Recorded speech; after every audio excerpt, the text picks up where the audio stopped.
AIB नाम सुनते ही वो विशाल सिलेबस आंखों के सामने आ जाता है ना? ऐसा लगता है मानो किसी पहाड़ के नीचे दब गए हों। अगर किसी को भी ऐसा महसूस हो रहा है तो ये बहुत ही आम बात है।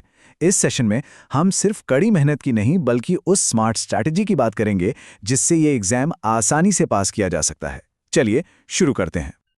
अच्छा, तो आज का हमारा रोड मैप कुछ ऐसा रहेगा। सबसे पहले हम समझेंगे एआईबी ओवरलोड की प्रॉब्लम को। फिर हम अपनी मेन 72 मार्क स्ट्रैटेजी को देखेंगे। इसके बाद मेजर और माइनर लॉस को कैसे टैकल करना है उस पर बात करेंगे और आखिर में एक सॉलिड एक्शन प्लान होगा जिसे फौरन इस्तेमाल में लाया जा सकता है। तो चलिए पहले सेक्शन में चलते हैं। एआईबी ओवरलोड ये वो एहसास है जो लगभग हर लॉ ग्रेजुएट को होता है जब पहली बार सिलेबस देखकर लगता है कि अरे ये सब कैसे पढ़ा जाएगा। कॉन्स्टिट्यूशन से लेके छोटे छोटे एक्ट्स तक ये फील करना बहुत नेचुरल है कि जानकारी के एक बहुत बड़े पहाड़ के सामने खड़े हैं और समझ ही नहीं आ रहा कि चढ़ाई शुरू कहाँ से करें। अगर किसी को भी ऐसा लग रहा है तो यकीन मानिए ये सबकी कहानी है। लेकिन यहाँ एक बहुत ज़रूरी बात है, ये किसी की काबिलियत की कमी नहीं है, ये एक स्ट्रैटेजी की चुनौती है। हमें बस इस इन्फॉर्मेशन के जंगल में एक सीधा और साफ रास्ता खोजना है और वही वो सॉल्यूशन है जिसके बारे में हम अब बात करने वाले हैं। तो अब आते हैं सॉल्यूशन पर। ये वो पॉइंट है जहां हम उस भारी भरकम सिलेबस को एक मैनेजेबल प्लान में बदल देंगे। तो पेश है हमारी core strategy, the 72 mark strategy. हाँ, ये नंबर हमारी पूरी स्ट्रैटेजी का सेंटर पॉइंट है। अब सवाल उठता है कि पासिंग मार्क्स तो 45 के आसपास हैं, तो फिर 72 क्यों? क्योंकि हमें सिर्फ पास नहीं होना है, हमें कॉन्फिडेंस के साथ पास होना है। ये स्कोर एक सेफ मार्जिन देता है ताकि एग्जाम के दिन का स्ट्रेस या कुछ मुश्किल सवाल सफलता के आड़े ना आ पाएं। तो ये स्कोर हम लाएंगे कैसे? रट्टा मारकर तो बिल्कुल नहीं। हमारा फोकस है स्मार्ट नेविगेशन पर, जिसे मैं कहता हूं पता जानने का मेथड। मतलब गोल हर सेक्शन को याद करना है ही नहीं, गोल ये है कि एग्जाम के दौरान अपनी बेयर एक्ट में सही जवाब कहाँ मिलेगा ये पता होना चाहिए। अरे भाई, ये एक ओपन बुक एग्जाम है, हमें बस किताब को सही से इस्तेमाल करना सीखना है। तो चलिए स्ट्रैटेजी को अब एक्शन में लाते हैं। हम उन 5-6 मेजर लॉस से शुरू करेंगे जो हमारे 72 मार्क के टारगेट का सबसे बड़ा हिस्सा है। और सबसे पहले है भारतीय कानून की नींव, हमारा संविधान। कॉन्स्टिट्यूशन के लिए पूरी बेयर एक्ट को लाइन बाय लाइन पढ़ने की कोशिश नहीं करनी है। इसकी जगह पार्ट 3 यानी फंडामेंटल राइट्स और आर्टिकल्स 14, 19 और 21 पर फोकस करना है। केशवानंद भारती, जिसने बेसिक स्ट्रक्चर को स्थापित किया, और मेनका गांधी, जिसने आर्टिकल 21 को एक नई जान दी, ऐसे केसेस बार बार आते हैं। और एक प्रो टिप, जो शेड्यूल्स है ना, उन पर बस एक नज़र डाल लीजिए। मुश्किल से 10 मिनट लगेंगे और 1-2 नंबर पक्के हो सकते हैं। भारतीय न्याय संहिता या बीएनएस में बेयर एक्ट में दिए गए इलस्ट्रेशन सबसे अच्छे दोस्त हैं, खासकर चैप्टर 3 में। और हाँ, कॉन्सेप्चुअल क्लैरिटी पर जरूर ध्यान देना है, जैसे कि मर्डर और कल्पेबल होमिसाइड के बीच का अंतर जानना बहुत जरूरी है, क्योंकि एआईबी में सिचुएशन बेस्ड सवाल पूछना उन्हें बहुत पसंद है।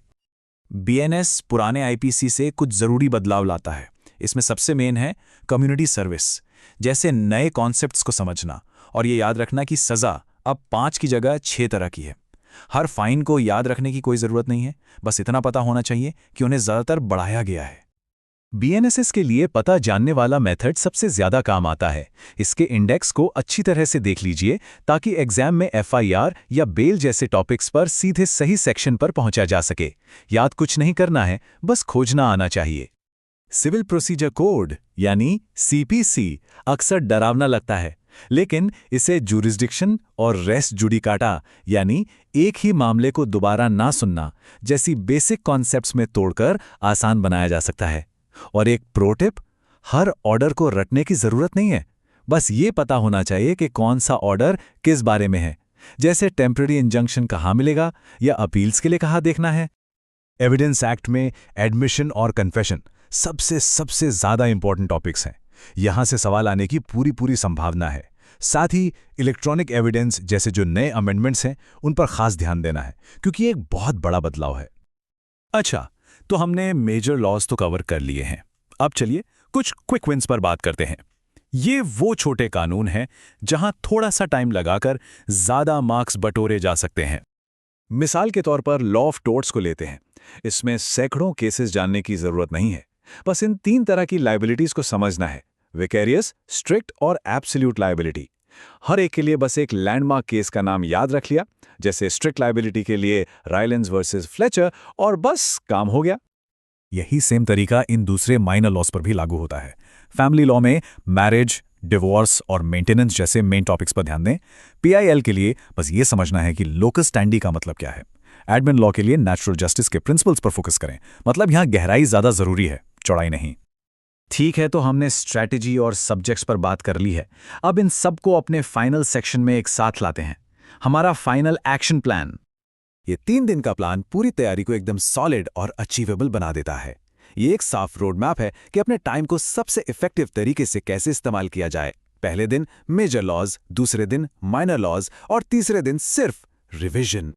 अगर इस पूरे डिस्कशन से सिर्फ एक बात याद रखनी हो तो वो ये होनी चाहिए, हमारा लक्ष्य जवाब जानना नहीं है, हमारा लक्ष्य है अपनी बेयर एक्ट में जवाब का पता जानना। ये रटने से खोजने की तरफ एक माइंडसेट शिफ्ट है, और यही सफलता की असली चाबी है। एआईबी कोई ऐसा पहाड़ नहीं है जिस पर चढ़ा नहीं जा सकता। सही स्ट्रैटेजी के साथ ये एक बहुत ही मैनेजेबल चैलेंज है। तो सवाल ये है, क्या कठिन परिश्रम के बजाय स्मार्ट तरीके से पढ़कर एआईबी पर जीत हासिल करने के लिए सब तैयार हैं?